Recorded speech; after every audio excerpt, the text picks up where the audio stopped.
Halo semuanya, perkenalkan nama saya Ersa Adawinda Putri. Saya adalah mahasiswa jurusan Sistem Informasi pada Universitas Terbuka. Dan untuk memenuhi tugas mata kuliah, maka pada video ini saya akan mengajak teman-teman untuk membahas tentang pelajaran dari sejarah Pancasila bagi generasi muda. Ceritanya itu dimulai pada tahun 1945, sekitar pertengahan tahun waktu itu para pendiri bangsa lagi rapat di BPUPKI. Debatnya seru banget, sampai akhirnya 1 Juni 1945 lahirlah konsep Pancasila.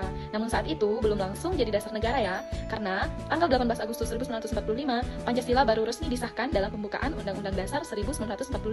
Nah, di masa awal kemerdekaan, Pancasila ibarat bayi yang baru lahir, masih belajar berdiri, tapi sudah membantu bangsa ini yang baru lepas dari penjajahan untuk menemukan jati diri. Sampai masuklah pada tahun 1949, Indonesia sempat berubah jadi Republik Indonesia Serikat, dan ini adalah masa galau buat Pancasila. Kayak lagi bingung, aku ini dasar negara dari negara yang mana? Karena saat itu negara kita berubah bentuk jadi federal.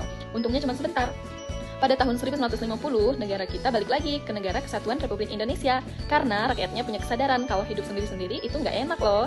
Setelah itu masuk di era demokrasi terpimpin, yaitu tahun 1950 sampai 1965. Presiden Soekarno, presiden pertama kita, menjadikan Pancasila sebagai simbol politik.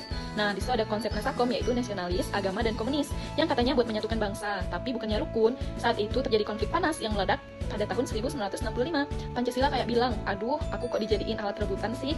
Nah, setelah masa itu, masuklah di masa Orde Baru, tahun 1966 hingga 1998.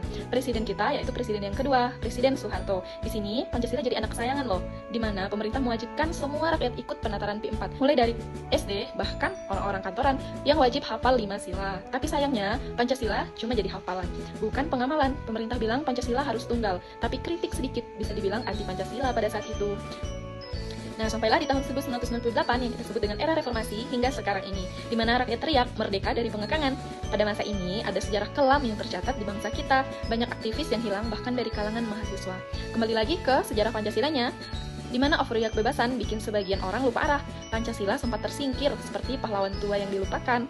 Untungnya sekarang banyak yang sadar, tanpa Pancasila bangsa kita terpecah oleh korupsi, intoleransi, hoax, dan kebencian di dunia digital. Sekarang di zaman medsos, Pancasila berdiri tegak seolah berkata, bro, gue ini bukan cuma hafalan di upacara, tapi panduan hidup biar Indonesia tetap waras. Nah teman-teman, inilah pelajaran yang dapat kita ambil dari sejarah Pancasila, bahwa meskipun zaman berubah, mulai dari kemerdekaan, RIS, demokrasi terpimpin hingga Orde Baru, sampai reformasi saat ini, Pancasila tetap menjadi fondasi kokoh yang menjaga Indonesia tetap bersatu, berdaulat, dan beradab. Mari kita sama-sama menghafalkan Pancasila. Pancasila. 1. Ketuhanan yang Maha Esa. 2. Kemanusiaan yang adil dan beradab. 3. Persatuan Indonesia. 4. Kerakyatan yang dipimpin oleh hikmat kebijaksanaan dalam permusyawaratan perwakilan. 5. Keadilan sosial bagi seluruh rakyat Indonesia. Terima kasih. Sekian presentasi singkat dari saya.